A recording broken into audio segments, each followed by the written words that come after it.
تخيل لو صاحبك سلفك عربيته الغالية جدا وقالك خلي بالك منها، دي أمانة عندك لحد ما ارجع اخدها منك. هل هتهمل فيها؟ هل هتحط فيها بنزين مغشوش؟ هتسيبها تصدي؟ طبعا لا، لانك عارف انه لما يرجع هيحاسبك. يا جماعة ولله المثل الأعلى، جسمنا ده هو الأمانة اللي ربنا سبحانه وتعالى يستأمننا عليها. ناس كتير فاكرة ان الرياضة دي مجرد رفاهية او عشان الفورمة او الساحل بس، لكن الحقيقة ان الحفاظ على صحتك هو جزء من دينك وهنتسئل عليه يوم القيامة. النهاردة الحلقة مختلفة جدا، لاننا مش بس هنتكلم كلام نظري، ده انا جايب لكم الشخص اللي بيطلع عيني في التمرين حرفيا، مدربي الخاص والكوتش اللي غير فكرتي عن الرياضة.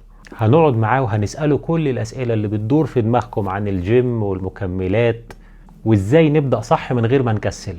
حضر قهوتك وركز معايا عشان الفيديو ده ممكن يغير حياتك. قبل ما نرحب بالكوتش خلينا نتفق على قاعدة مهمة جدا.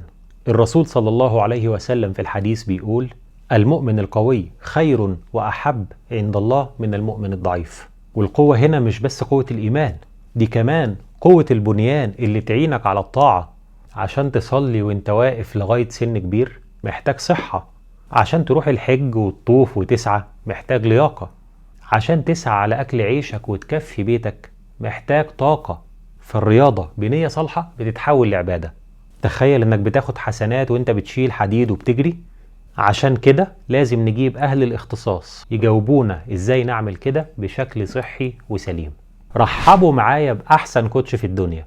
هو مش بس المدرب بتاعي، هو اخويا وصاحبي وسندي وظهري واللي قطم ظهري، الكوتش حسن حجاج. منور يا كوتش والله. نورك حبيبي، ربنا يخليك ويبارك لك. النهارده جاي اخد حقي منك في الاسئله بدل التعب اللي انت بتوريه لي في التمرين. لا خد راحتك حبيبي، مش مشكلة، مش هنزهق منك. اتفضل. احنا اضطرينا النهارده يا جماعه نخلي المقابله دي اونلاين عشان كل واحد فينا في بلد. ربنا يجمعنا دايما بالخير. ان شاء الله هتلاقوا روابط الصفحات بتاعه الكوتش حسن حجاج في الوصف تحت الفيديو ان شاء الله في نهايه الحلقه. طيب يا كوتش، الناس بتبقى محتاره جدا وعندها اسئله كتير وخصوصا في البدايات، فانا جهزت لك 10 اسئله ان شاء الله يكون فيهم كل الاسئله اللي الناس ممكن تكون عايزه تسالها وهي بتبدا. دايما اصعب حاجه هي الطلعه الاولى، فايه النصيحه اللي انت بتقدمها لواحد عايز يبدا بس لسه مكسل؟ هو التمرين في حد ذاته موضوع بسيط جدا، بس احنا بنصعبه على نفسنا.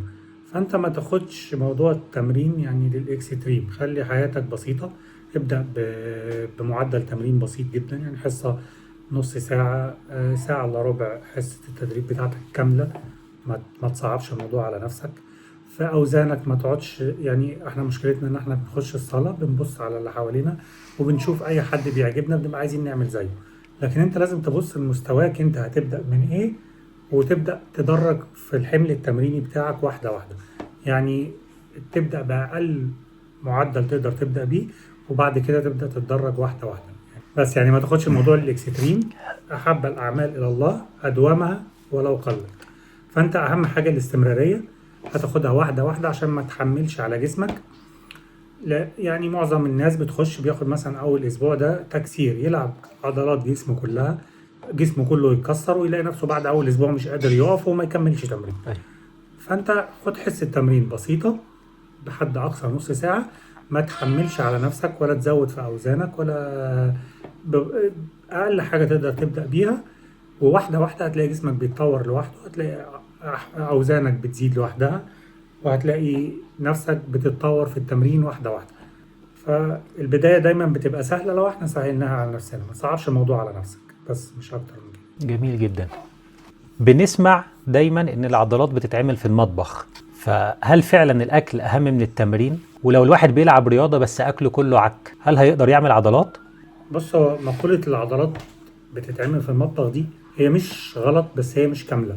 يعني هي احنا مشكلتنا ان احنا حتى لما بنيجي مثلا نشوف مثلا فيديوهات على النت بنلاقي حتى اي مدرب مثلا بتلاقيه بيركز لك على حاجة معينة، فانت بيتحط في دماغك او بتفكر ان هي دي اساس الموضوع. لكن هو التمرين مش حاجة واحدة. التمرين يعني ابسط حاجة لو هنيجي نتكلم على الاساسيات، هو مثلث في تغذية وتدريب ونوم. اي تقصير في اي ضلع من اضلاع المثلث طبعا هيأثر على العمليه كلها. ومش هي دي بس المؤثرات، يعني هي طبعا التغذيه هي من اكتر المؤثرات اللي بتأثر في عمليه البناء العضلي وفي عمليه التطور. لكن في حاجات كتير جدا لازم تتحط في عين الاعتبار، يعني مثلا الاسترس اللي انت بتحطه على نفسك في حياتك الطبيعيه، نومك، بتنام كويس، ما بتنامش كويس، بتتمرن، الحمل التدريبي ازاي.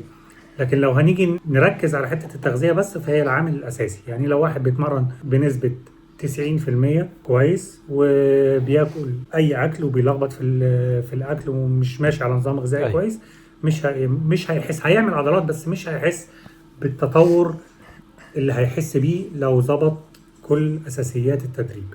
هو لازم تدي لكل عامل من عوامل التطور حقه، سواء من تمرين، سواء من تغذية، سواء من نوم، عشان تقدر تشوف التطور اللي انت مستنيه. اي عامل هتأثر فيه من كل العوامل المتاحة، مش بس ال3 عوامل الأساسية اللي أنا قلت عليهم، هيأثر طبعا على عملية التطور وعملية النمو.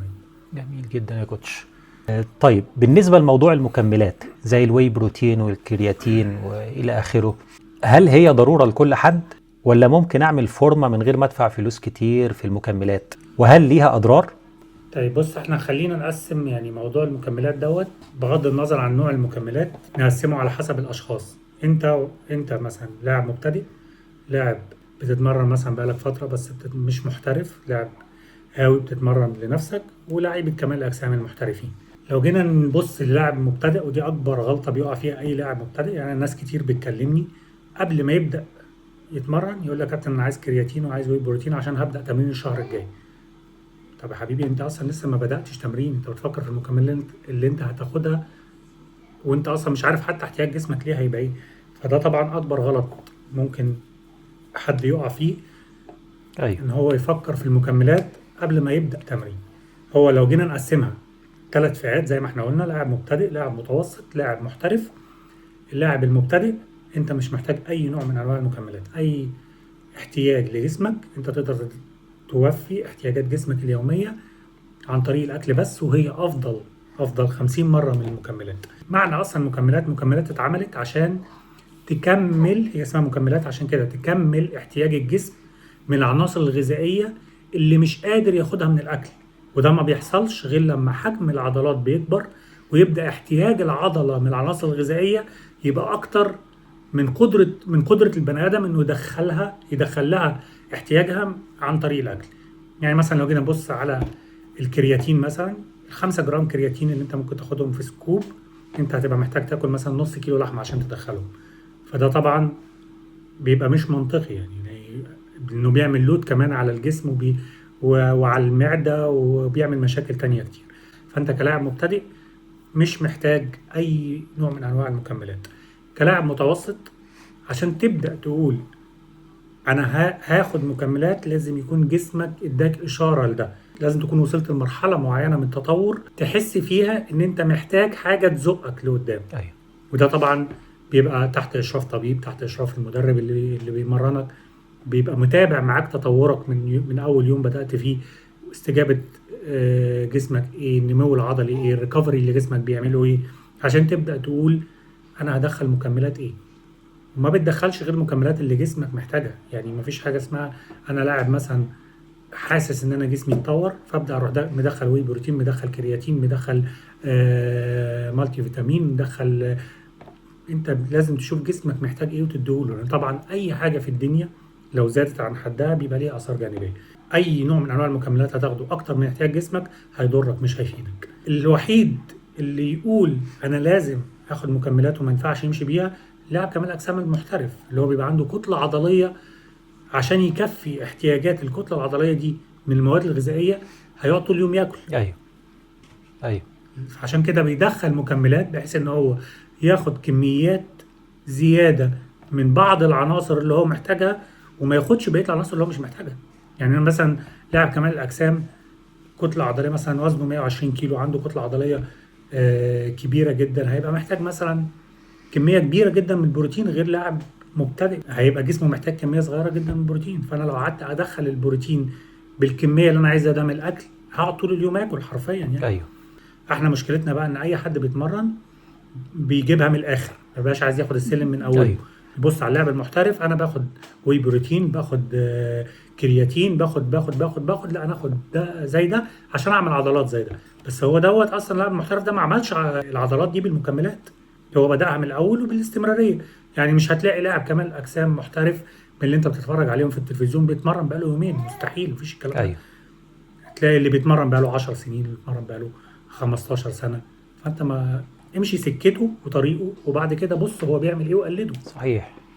لكن ما ينفعش تاخد الموضوع من اول السلم وتبقى عايز تجيب اخره، ما بتمشيش كده يعني. ايوه التطور بيجي واحده واحده وبيجي درجه درجه.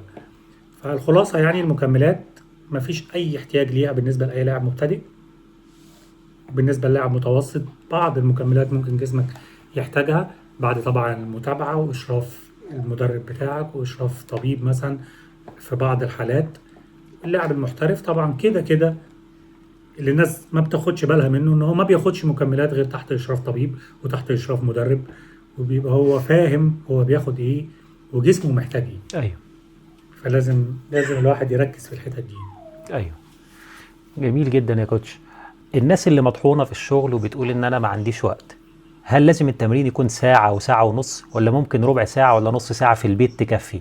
طيب هو دي هترجعنا لأول نقطة برضه، حتة الاستمرارية.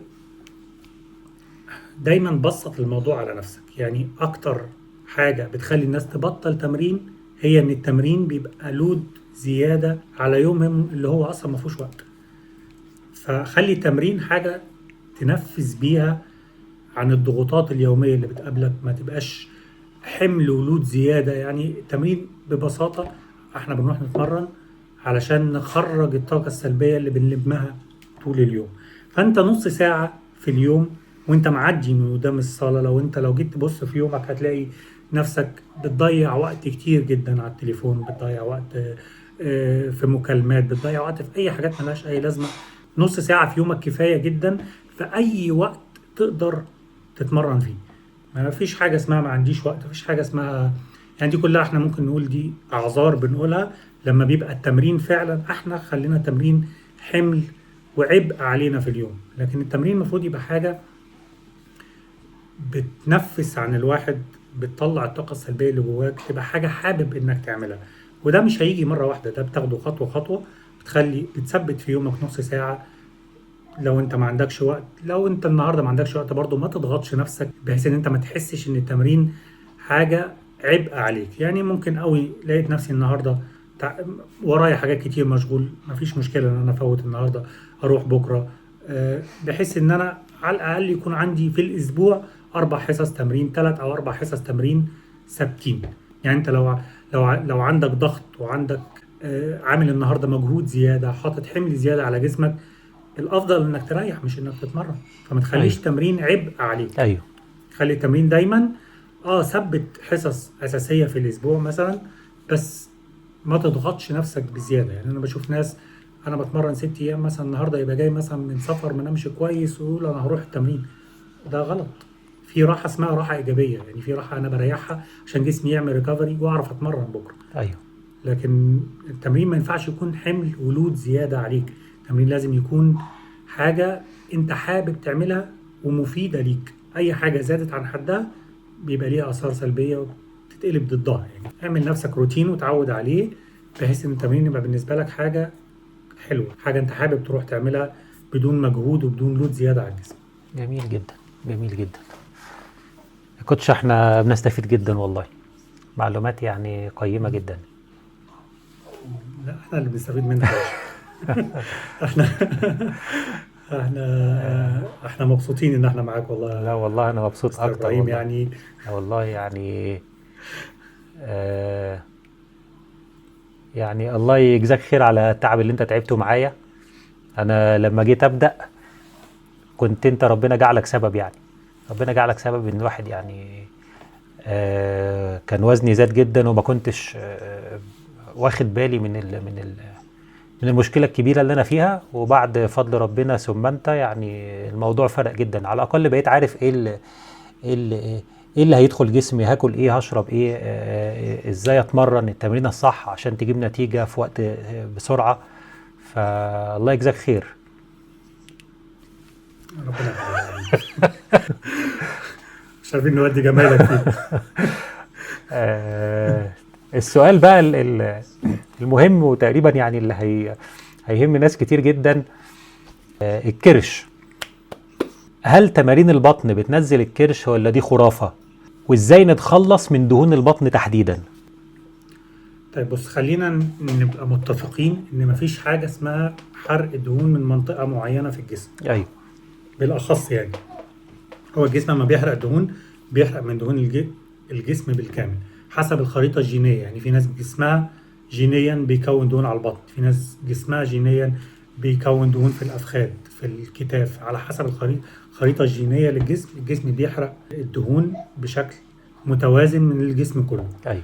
لكن الدهون البطن هي أكتر منطقة عند الرجال وعند السيدات كمان بيكون فيها دهون، وبتبقى دهون عنيدة، بتبقى آخر دهون بتنزل من الجسم يعني.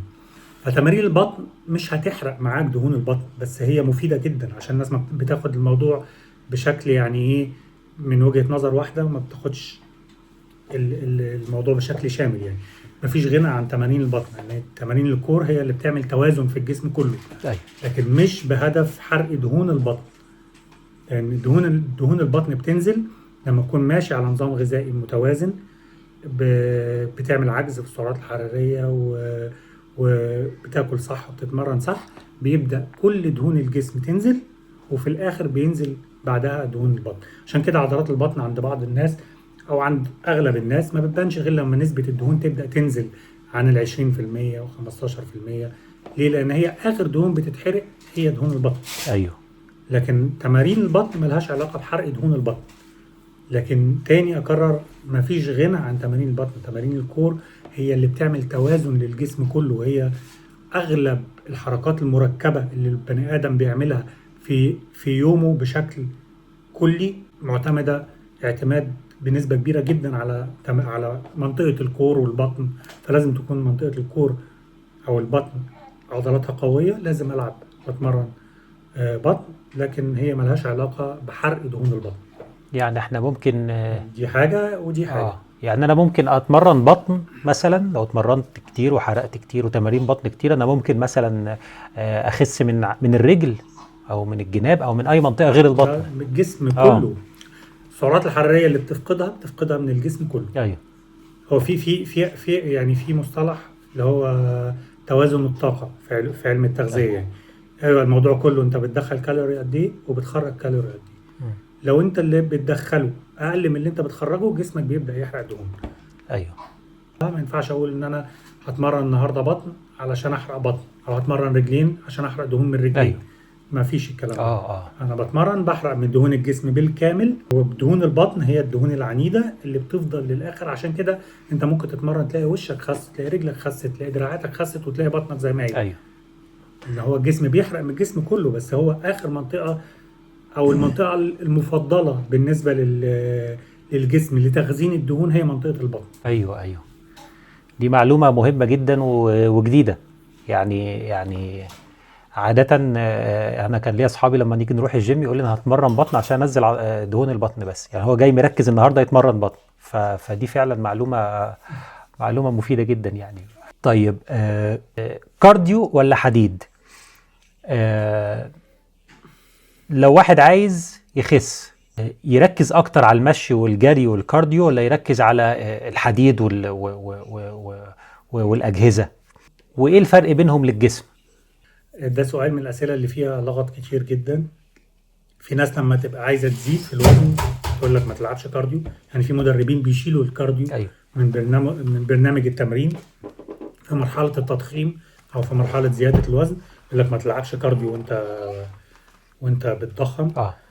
وفي ناس لما تيجي في مرحله تنشيف مثلا تلاقيه بيموت نفسه كارديو، ممكن يلعب 3-4 ساعات كارديو في اليوم، وده طبعا غلط جدا.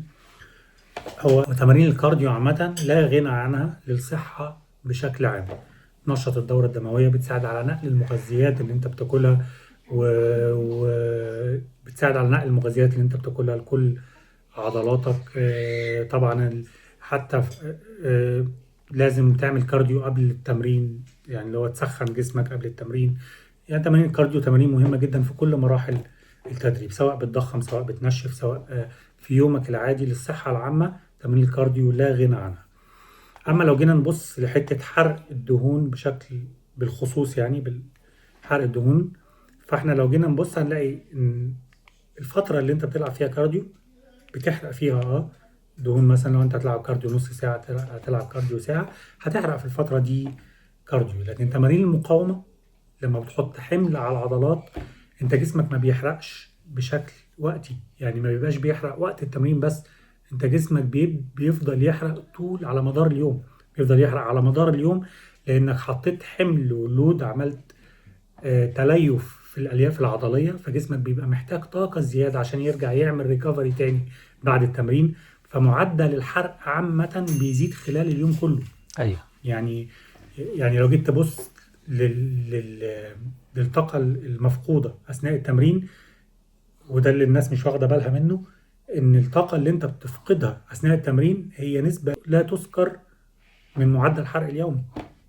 ايوه يعني هو البي ام ار ده اللي هو البيزك ميتابوليك ريت، ايوه معدل الحرق الاساسي، او الار ام ار اللي هو ريست ميتابوليك ريت، ايوه اللي هو معدل الحرق اثناء الراحه. ايوه هو ده اكتر معدل بياخد منك كميه سعرات حراريه على مدار اليوم. ايوه انت لو اتمرنت، بتتمرن قد ايه في اليوم؟ نص ساعه، ساعه، ايا كان اللي هتحرقه في فتره التمرين، مش هيتجاوز 10% من معدل الحرق اليومي. ايوه عشان تتمرن صح لازم تعمل دمج للكارديو ولتمرين المقاومة في تمرينك. ايوه نرجع تاني، العامل الرئيسي أو الأساسي في نسبة الدهون في الجسم هو التغذية.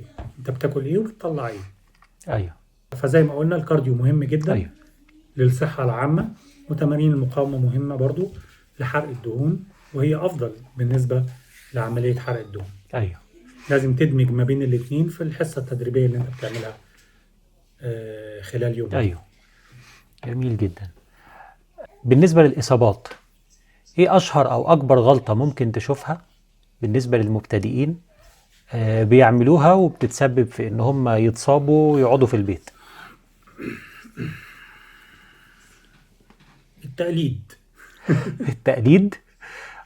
التقليد هو أي لاعب أيوه مبتدئ بيخش بيتفرج على الناس اللي بتتمرن في الصالة ويبقى عايز يلعب زيهم، وده أكبر مشكلة في الدنيا. أنا بلاقي ناس، واحد مثلا هو أصلا ميزانه مثلا 60، وزن جسمه يعني أيوه 70 80 كيلو، وبيتمرن مع واحد مثلا لاعب كمال أجسام وزنه 120 كيلو، دراعه أصلا لوحده 60 70 كيلو، ويبقى عايز ينزل معاه. ده بيشيل 70، ده بيشيل أيوه مثلا بنج بريس 100 كيلو 120 كيلو، وده تلاقيه موت نفسه وبيشيل مثلا ال 20 30 مش قادر طب ما انت لازم تتصاب. أيوه ما هي ليه؟ عشان هو بيشوف دوت وبيبقى محرج ان هو يتمرن جنبه، ده مثلا بيشيل 120 كيلو وانا اشيل 15 كيلو ولا 10 كيلو. مم.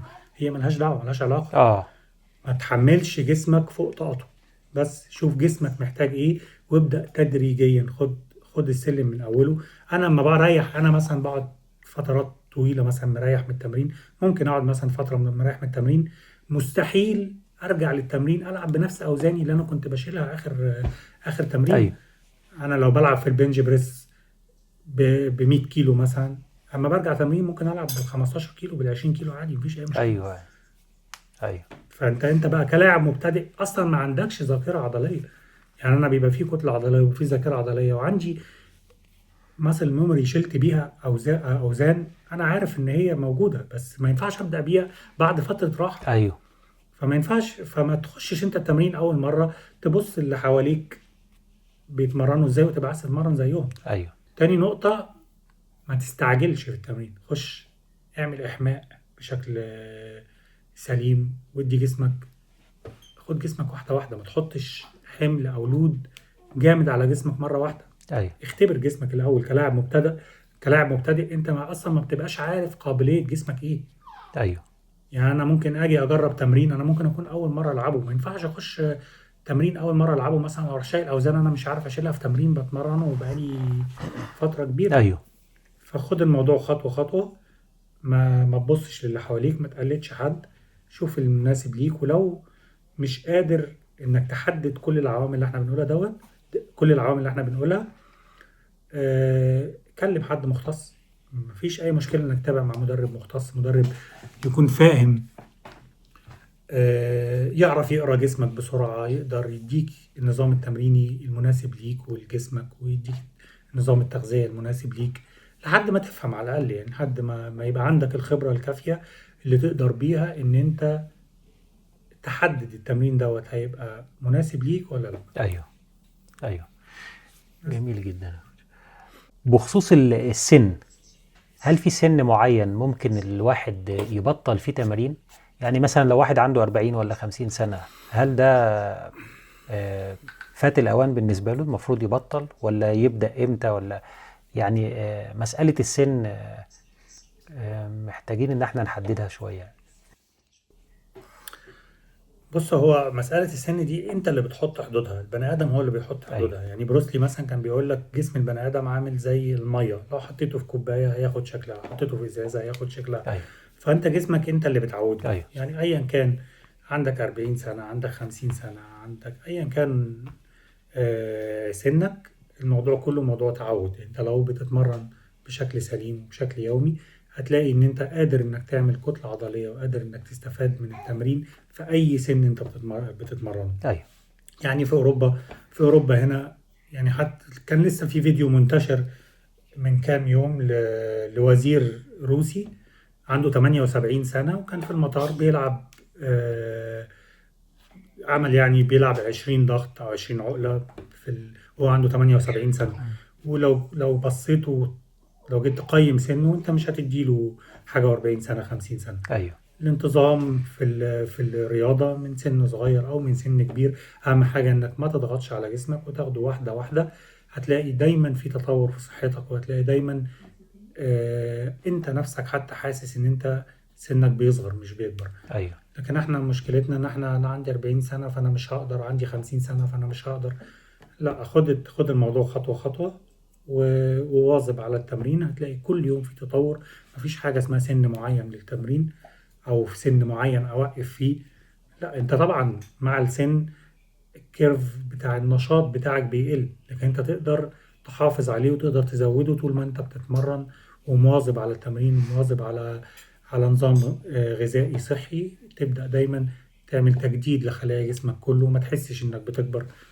يعني الموضوع دوت حتى بنشوفه كتير هنا في أوروبا. مثلا بتلاقي 70 سنة و80 سنة وعنده قدرة إن هو يتمرن وإن هو يعيش حياة صحية، عشان نظام أكله، آه، نظام تغذيته نظام صحي ونظام سليم. بيتمرن بشكل دوري وبشكل منتظم. طول ما أنت مواظب على التمرين، آه، بتلعب التمرين المناسبك، حمل التدريب بتلعب التمرين المناسب ليك، حمل التدريب بتاعك مش عالي. آه، مفيش حاجة اسمها سن، مفيش حاجة اسمها أنا بعجز، مفيش حاجة اسمها إن أنا مش قادر أتمرن. التمرين بيعمل تجديد للخلايا. وهتحس دايما طول ما أنت مواظب على التمرين إن أنت سنك بيصغر مش بيكبر. أيوه. الحماس بقى، ليه الناس دايما بتبدأ بحماس قوي في الأول أسبوع أسبوعين شهر وبعدين تختفي؟ وإزاي نقدر إن احنا نحافظ على الاستمرارية دي؟ هو موضوع الحماس ده موضوع يعني مهم جدا، لأن احنا بنبقى السبب في الإحباط اللي بنوصل له. لأن أنت أول ما بتبدأ تمرين بتبقى حاطط سقف توقعات أعلى بكتير جدا من قدرتك، أو من استجابة جسمك. فببساطة هدي سقف توقعاتك. ما تفكرش إن أنت لما أروح أتمرن شهر شهرين ثلاثة هوصل لهدفي. لا، هدفك لازم تبقى بتتمرن بهدف التمرين نفسه، بهدفك ان انا اروح اتمرن، هدفي ان انا احافظ على صحتي. ما ينفعش اقول مثلا انا عايز ازيد مثلا 10 كيلو عضلات في 6 شهور. اكتر سؤال بتسأله: يا كابتن انا محتاج وقت قد ايه عشان اوصل للهدف اللي انا عاوزه، او عشان اوصل لحجم عضلي مناسب، او عشان اخسر مثلا 10 كيلو. انا بيجي لي ناس بيقولوا لي انا عندي انترفيو مثلا، ولا عندي مقابلة في اي حتة كمان شهرين وعايز انزل 10 كيلو. يا جماعة، مش أيوه كده. هدي سقف توقعاتك. أيوه. اه هدي سقف توقعاتك عشان ما تزهقش من التمرين. هو مش خلي التمرين في حد ذاته. هو مش جاي يتمرن، اتفضل.